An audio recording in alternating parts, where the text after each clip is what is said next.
Now, let us discuss about how to read a map.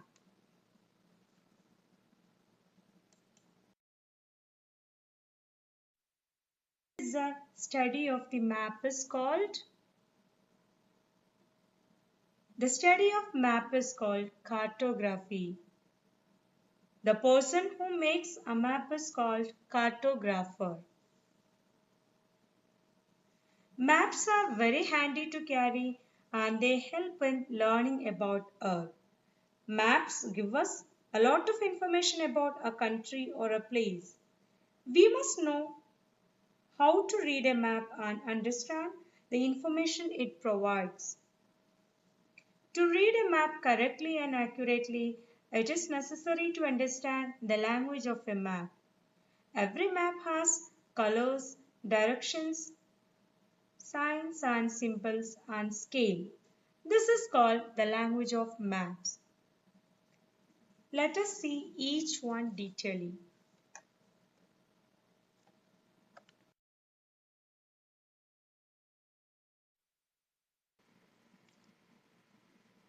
All maps follow a system of directions. They are called cardinal directions.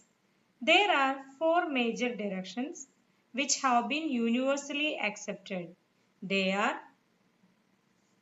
north, south, east, west. The countries all over the world use the same system of directions. All maps follow the same system of showing directions. The top of the map is north. The bottom of the map is south. To our right is the east and to our left is the west. You can see here the cardinal directions. These arrow marks are showing different cardinal directions.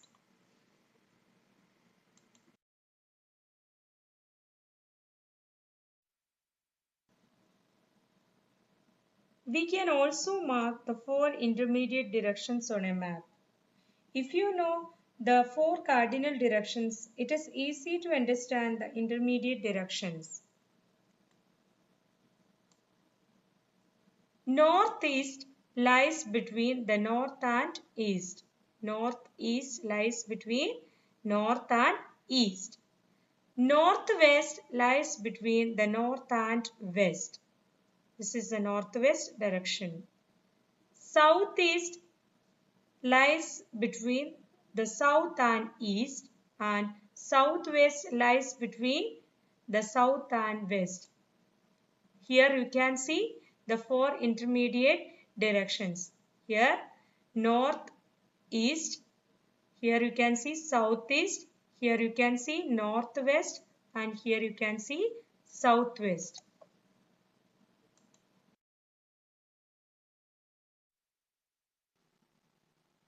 It is not possible to show the actual size of the earth on a map because it is too large. Let us suppose that the ground distance between Delhi and Agra is 200 km. It is not possible to show these cities at 200 km from each other on the map. The same way, we cannot show the distance between Riyadh and Jeddah exactly on a map in Saudi Arabia's map. Therefore, this distance is represented by a smaller unit, for example 5 cm or 10 cm on the map. The ratio between the distance on the ground and the distance on the map is known as the scale of the map. Here in this case of Delhi and Agra, we can write that 5 cm is equal to 200 km. So exact distance is 200 km, but in the map it will be shown as 5 cm only.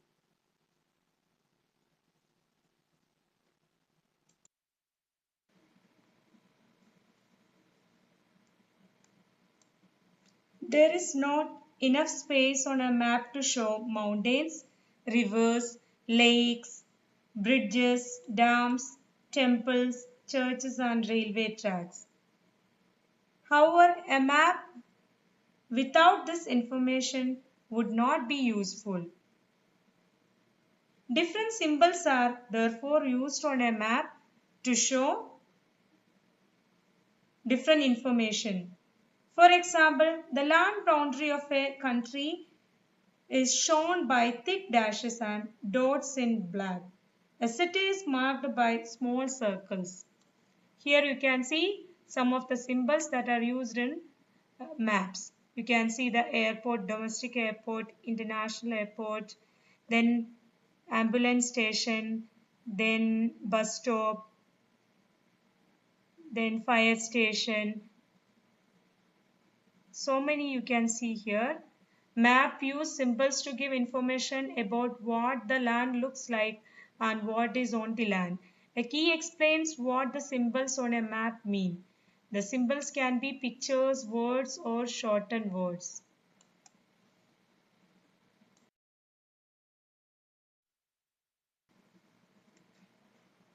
When you observe this map carefully, you can see some colors on it. We use different colors to show various things on a map. Generally, maps follow a common color scheme. For example, on a physical map, water bodies are shown in a shades of blue. Light blue is used for shallow waters and a darker shade of blue used for deep waters. You can see the darker shade of blue here and light shade of blue here. Plains or lowlands are shown in shades of green. Here you can see the green shades, they are actually the plains. Highlands are shown in shades of brown. You can see the brown shades. Then these are actually these colors are plateaus. This one. A key is given on a map to help us understand the color scheme and the symbols used. It also shows the height of the land above sea level or depth of water below sea level. It also shows what the colors represent on the map.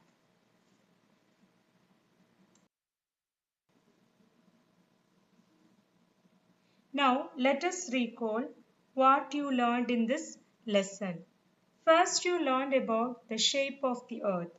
Ferdinand Magellan, a Portuguese explorer, proved that the earth is round. Then you learned about a globe. A globe is a model of the earth. It shows the continents and oceans. A map represents the earth on a flat surface. You also learned about atlas. Gerardus Mercator, a Flemish mapmaker, he published the first atlas. The different types of maps are physical map, political map, thematic map, etc. Then you learned about how to read a map using symbols, directions, scale, colors, etc. The four major directions are north, south, east, west. They are called cardinal directions. The scale of a map is the ratio between the map distance and the actual distance between two places. Symbols and colors are used to represent different features on a map. Textbook exercises you have to do in the textbook only. Here, exercise A and B are textbook exercises that you have to do in the textbook. Exercise C, that is answer the following, you have to do in the notebook. Question number 1. How was it proved that the earth is spherical in shape? Point number 1. A Portuguese explorer, Ferdinand Magellan, sailed around the world and proved that earth is spherical in shape. Second point. Pictures taken from the space also prove that the earth is spherical in shape. Question number 2. How is a globe useful to us? Answer. First point. A globe shows the distribution of land and water on the surface of the earth. Second point. It also shows the correct shape, size and location of the continents and oceans. Question number 3. How do maps help you? Why is a map less accurate than a globe? Answer. Maps provide detailed information of continents, countries, cities and even neighborhood. They can be carried anywhere. Second part's answer. Map is less accurate than a globe because a curved surface cannot be shown correctly on a flat surface. Question number 4. What are the features that help us to read a map? Answer. First point, the 4 major directions and 4 intermediate directions. Second point, the scale of the map. Third, symbols. And finally, colors. Thank you, dear students. So complete all the textbook exercises and notebook exercise.